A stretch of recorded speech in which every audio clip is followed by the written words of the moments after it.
Hello, I want to talk about something which is, considered quite rude, really. It just depends how you interpret it, and I want to talk to you about my other job, which is as an animator.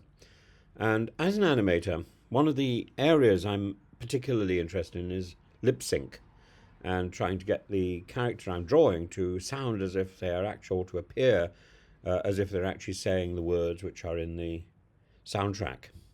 And that's quite a complex process. So I spend a lot of my life looking at the position of the mouth when it's saying particular things. So if we take a quite rude Russian expression, Suka blyat, and then apply that to the pitfalls of lip reading, and then in turn apply that to the meeting in the White House in the Oval Office, I think some interesting things occur.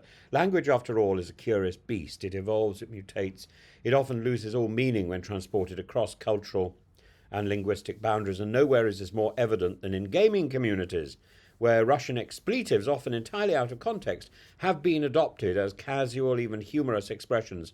Chief among them is Suka blyat, a phrase that sounds explosively aggressive, but is in many cases little more than a frustrated verbal tick, akin to a sort of English damn it or what would blow. But if someone wasn't even saying Suka blyat in the first place, and if the limitations of lip reading and phonetic similarity um, was meant that what somebody muttered under their breath was actually an entirely different word, then there's an entirely different phrase on our hands.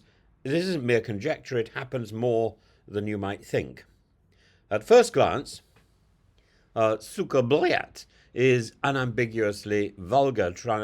Suka translates as a female dog, and blyat is a forceful Russian expletive with a sort of FU context. But Russian phonetics lend themselves to misunderstandings, particularly in high pressure scenarios like a heated gaming session or a meeting with President Trump, a viral video, or even a tense diplomatic exchange.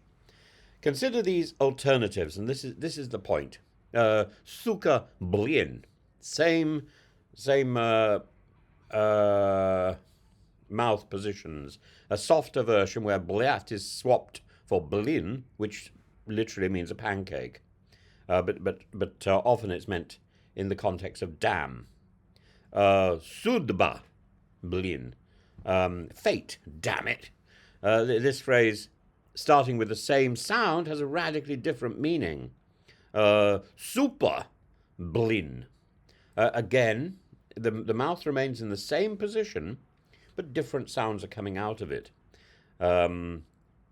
That would be about soup, of course. But in short, what might be lip reading as an expletive could simply be an entirely different phrase, distorted by expectation bias and by a lack of contextual understanding. You remember Jeremy Corbyn got into this problem when he said something about stupid woman, or didn't. It depends on the lip reader. Lip reading, while often seen as an exact science in spy thrillers, is riddled with inaccuracy in real life. Many phonemes, the basic units of sound, look virtually identical on the lips, particularly in high speed speech. This means that a viewer watching a video clip, perhaps a foreign leader speaking in a high tension environment, could easily misinterpret words based on preconceived notions rather than actual context. And furthermore, when clips are dubbed or subtitled, I was once dubbed by a Russian TV channel, the synchronization process can introduce even more distortions. A slight delay, a poor quality translation, even selective editing can turn an innocuous phrase into something scandalous, the result of diplomatic headache or a viral controversy over a word that might never have been uttered in the first place. For many, Suka blyat has become less an insult and more an in-game reaction, much like rage quitting or exclaiming, "Oh, come on," after an unfortunate defeat. This linguistic adoption follows the same trajectory as English phrases like GG, good game, REKT, wrecked. In this way, Suka blyat has lost much of its sting outside Russian-speaking communities, morphing into an exaggerated meme rather than a genuinely offensive statement. This isn't to say that it holds no weight. Within Russia, the phrase remains a strong expletive, but even there, context matters.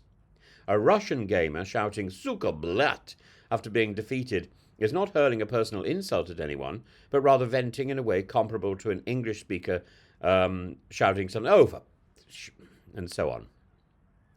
A week in American politics, global politics, can make all the difference. Just as words can be misinterpreted in casual gaming, they can also be dangerously distorted in international diplomacy. Consider the hypothetical scenario where a heated exchange between world leaders is misunderstood because of faulty translation or poor lip reading. Such an error could spiral into a media storm, generate all manner of memes, shifting public opinion, damaging relationships, or even altering the course of military aid and history. As technology advances and deep fakes become more sophisticated, distinguishing between what was actually said, what was intended, what was assumed, becomes more critical.